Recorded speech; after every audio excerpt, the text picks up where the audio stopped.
What's this? A letter for me. Hello and welcome to another episode of Remember the Great Sports Through the Mail Thursdays. Today I'm going to feature 3 recent returns that I just got back in the mail from some athletes in baseball and tell you about their playing careers. This is a unique episode because if you've been following my channel for a long time, you know that I primarily focus my autographing on retired players. Well, this episode features a retired player, but 2 players that are currently active playing in baseball. One is playing for the Atlanta Braves currently, and the other one is in AAA for the Washington Nationals, but he has been a major leaguer for 10 years. The third person I'm going to show is actually a coach at the major league level. So all 3 of these returns were care of the team that they played for. So if you do want to write any of these individuals, you can go to their team addresses and send the requests via that route, and that's how I got these returned to me. So the first one is a return from former Houston Astro / Milwaukee Brewer and current third base coach of the Milwaukee Brewers, Jason Lane, on 3 of 4.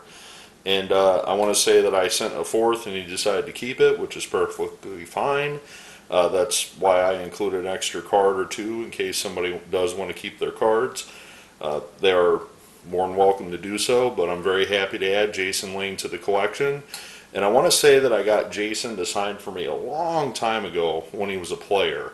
We're talking like early 2000s, mid 2000s. So let me tell you about Jason Lane and his career in baseball and some of the things you may not have realized about him playing professional baseball. Jason Lane, a California native, grew up in California where he attended high school and also attended college at USC, the University of Southern California. While at USC, the right-handed hitting, left-handed throwing Lane played both the outfield, designated hitter, and also played pitcher. Lane helped lead the 1998 USC Trojans to their 12th NCAA championship when they pounced Arizona State University 21-14 in the final game. Lane was used as the designated hitter in that game, and he went 3 for 6, including a 9th inning grand slam, setting a College World Series record with 11 hits overall in the tournament and leading the tournament with a .417 batting average. Lane also pitched 2 2/3 innings in that championship game. After his success in college, the Houston Astros selected Lane in the 6th round of the 1999 Major League Baseball draft. The Astros decided that Lane's future was rather at the plate because of his hitting ability rather than on the mound, and began his professional career shifting to first base. However, he was later shifted to the outfield because of Jeff Bagwell playing first for the Astros. While toiling in the minor leagues, Lane learned to play the outfield, first progressing at each level. Eventually, in his Double-A season in 2001, he would hit 38 home runs for the Astros Double-A affiliate, batting in .316 that season.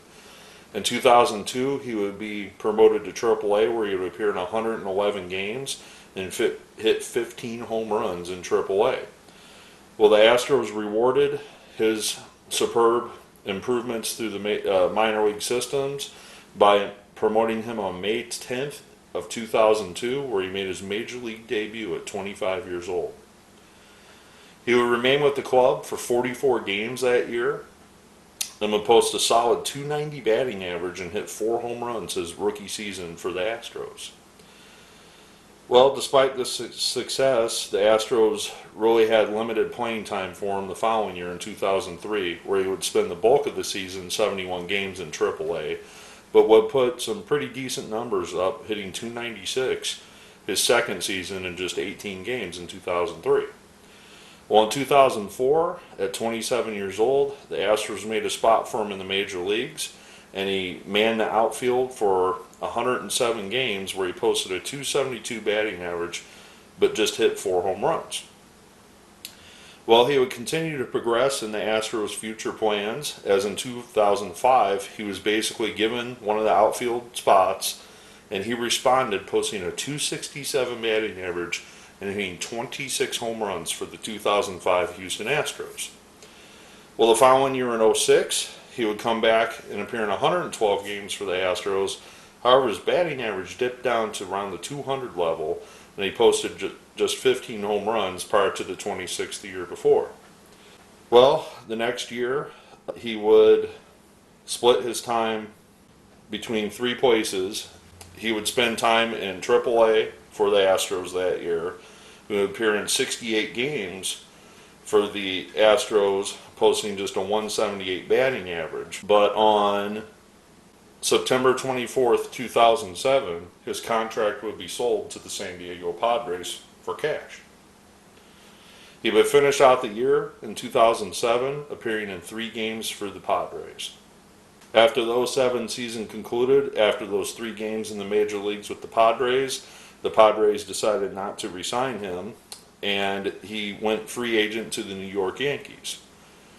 The Yankees held on to him through August of 2008, playing in their AAA system before they decided to release him, and then he signed with the Boston Red Sox and was assigned to their AAA affiliate and finished out the 2008 season. Well, in 2009, he decided to sign with the Toronto Blue Jays, and despite appearing in 113 games for the Blue Jays in their AAA affiliate and hitting 13 home runs, he did not get called up to the major leagues that year. In 2010, he would appear in 89 games split between the Blue Jays and the Florida Marlins affiliates in AAA. In 2011, he would return to the Blue Jays, but this time he would appear in 6 games as a pitcher, but would also appear in 62 games as an outfielder / DH first base type. Well, after the 2011 season concluded, Lane had a decision to make. Well, he decided to go as a free agent and sign with the Arizona Diamondbacks. Well, in 2012, he decided to shift from being a hitter and shift his focus on being a left-handed pitcher. At age 35, Lane would spend the 2012 season pitching in AAA for the Arizona Diamondbacks. He wouldn't get called up by the Diamondbacks in 2012. However, they would take notice in San Diego, and the San Diego Padres would sign him to a contract for the 2013 season. In 2013, he would be assigned to the AAA affiliate for the Padres, where he would pitch in 11 games and start 6 of those, posting a 2-2 record. In 2014, he would return to the San Diego Padres, being assigned to their AAA affiliate, this time as a starter, starting 24 games for their AAA affiliate at the age of 37 years old in 2014.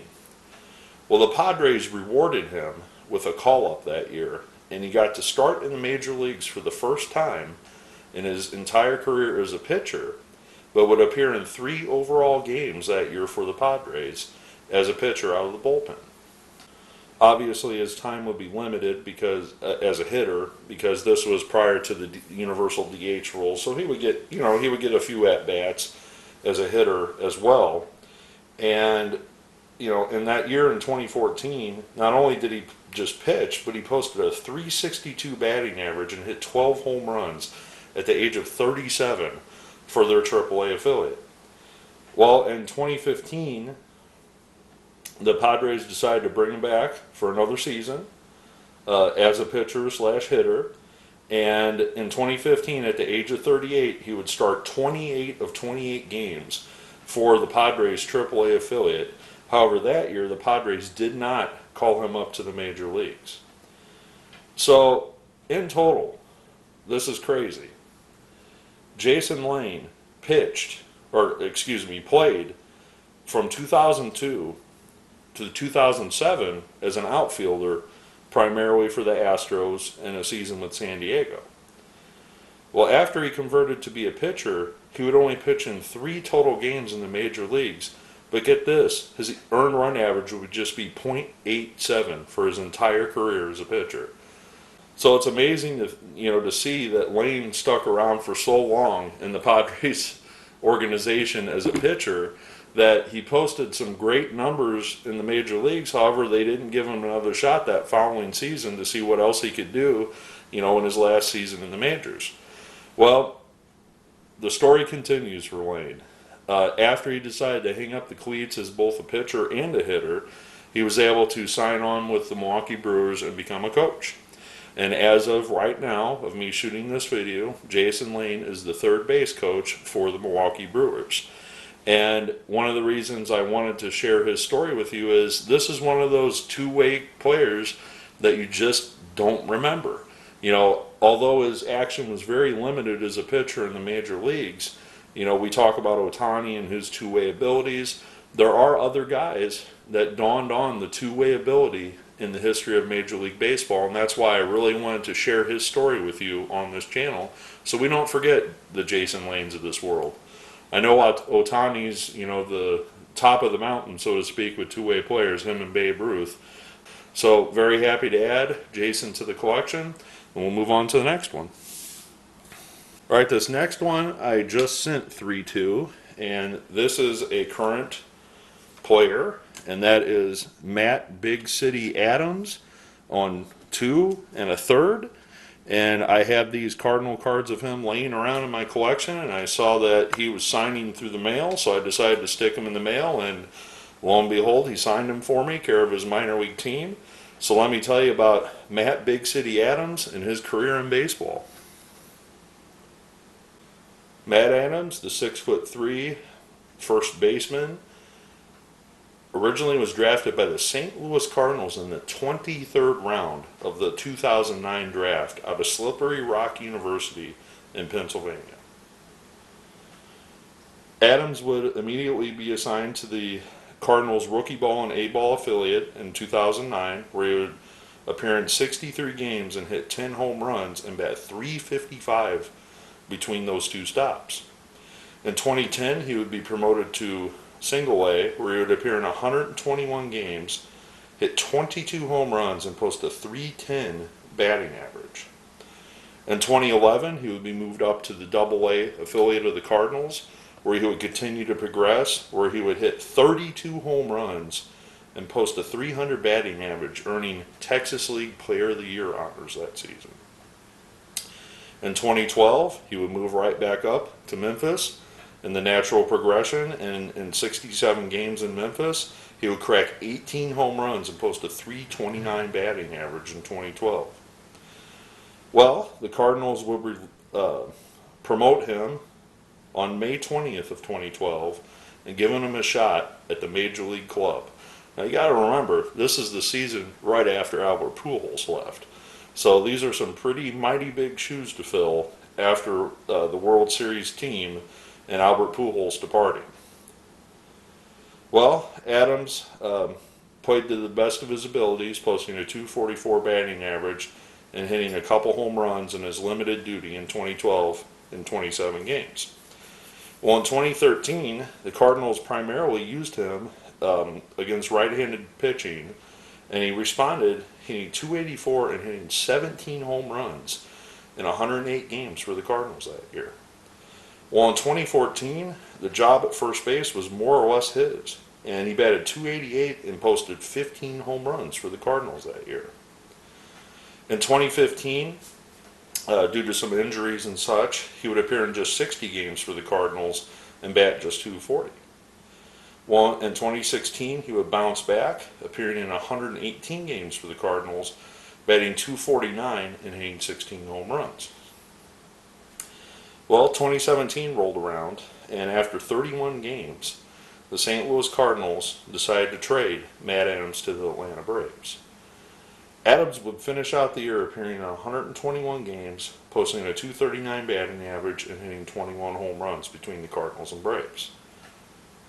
The following year, he would sign on with the Washington Nationals. The Nationals would primarily use him as a platoon hitter, but despite that, So after 94 games with the Nationals, he would hit 18 home runs and hit .257. Well, the Nationals decided not to protect him on their roster, and the Cardinals made a waiver claim and brought him back to St. Louis for the second time in his career, where in 2018 he would finish out the season appearing in 27 games for the Cardinals.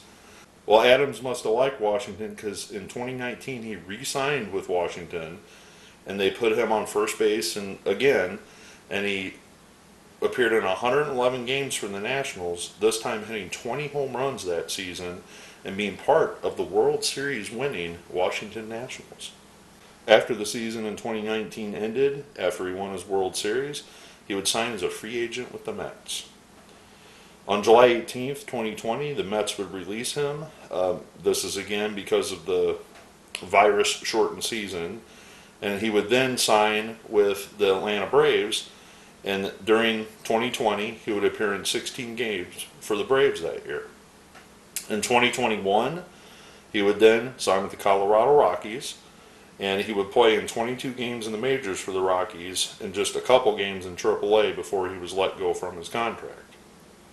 In 2022, he would sign to play independent league baseball with the Kansas City Monarchs. He would almost spend the entire season with the Monarchs before he was granted his free agency nearing the end of the season in August. In 2023, Adams would sign again for his third stint with the Washington Nationals, and the Nationals, to this date, would assign him to their AAA affiliate. As of me shooting this video, Adams has appeared in 53 games in AAA for the Nationals, and he's cracked 9 home runs for the Nationals this year in 2023.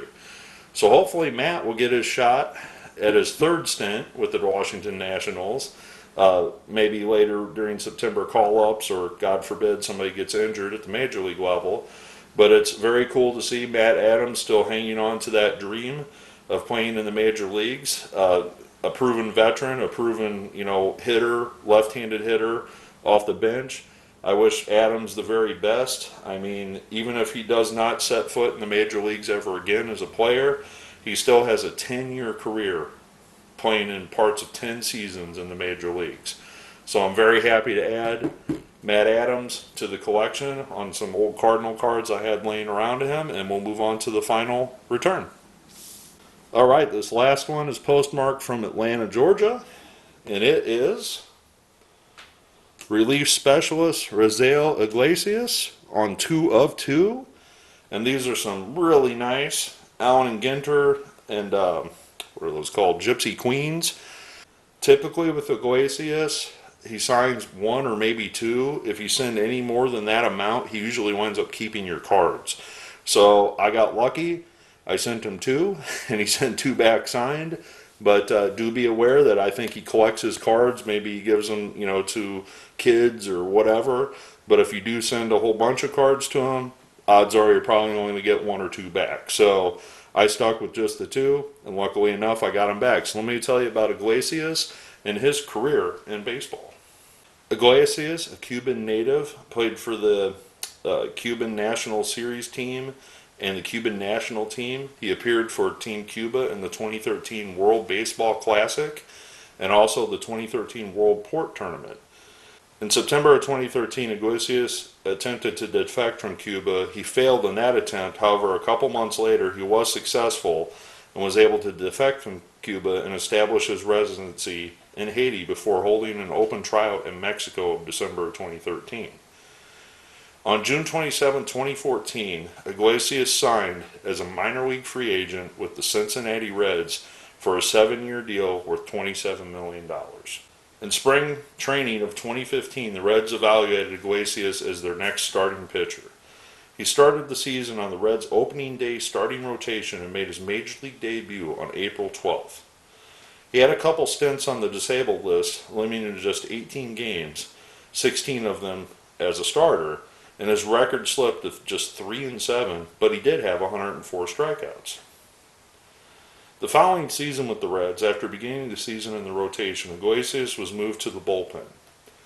Iglesias served as a setup man and closer for the Reds, finishing with 6 saves in 37 games. In 2019, Iglesias started the season as the Reds closer and ended the year with a career high in saves at 34 and appearances at 68. On August 8, 2020, Iglesias earned his 100th career save against the Brewers. In 2020, his overall record was 4-3 with a 2.74 ERA with 31 strikeouts and 23 innings of work. On December 7th, 2020, Iglesias was traded to the Angels for No Ramirez and Leo Rivas.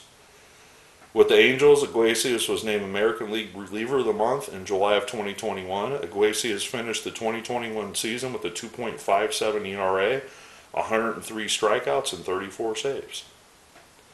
The 34 saves tied his career high and came up a strikeout short of tying his career high of 104. On December 1st, 2021, Iglesias re-signed with the Angels on a 4-year, $58 million deal. He wouldn't be with the Angels long after signing that deal, as they decided to trade him on August 2nd, 2022 to the Atlanta Braves. Since joining the Braves, he has become an integral part of their pitching rotation. He did have a couple injuries, problems since joining the Braves. However, right now it seems that he's bounced back from his injuries, as he's got 10 saves as of me shooting this video. And he seems to be on the right track on helping the Atlanta Braves get into the postseason and make their push to try to win another World Series title. So we'll be interested to see how Iglesias does for the Braves this year. As I mentioned, it would be really nice to see Matt Adams get another shot at the major leagues with his third try and with the Washington Nationals. I also want to thank Jason Lane, the current Brewers third base coach, for signing my cards and me being able to tell the story about Jason Lane and his two-way abilities, both as a superb athlete in college and also being a great athlete when he became pro as well. And he was able to make lemonade with those life's lemons, so to speak, and become a pitcher. So I hope you learned a little bit about a couple players that maybe or maybe you may not be aware of. I look forward to your comments below, and as always, happy collecting.